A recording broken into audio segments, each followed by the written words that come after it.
پسند کی شادی کا وظیفہ جائز محبت کے لیے نماز فجر کے بعد یا نماز عشاء کے بعد روزانہ یہ عمل کریں: باوضو حالت میں پاک جگہ پر بیٹھیں، 11 مرتبہ درود ابراہیم پڑھیں، اس کے بعد 41 مرتبہ یہ آیت پڑھیں: وَأَلَّفَ بَيْنَ قُلُوبِهِمْ سورۃ الانفال آیت نمبر 63۔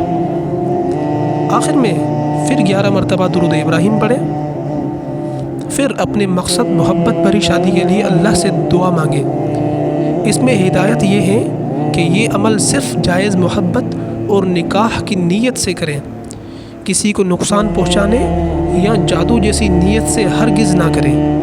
صبر اور توکل کے ساتھ مسلسل 21 یا 40 دن تک کریں۔ اگر ممکن ہو تو نماز پنجگانہ کے ساتھ یہ عمل کریں۔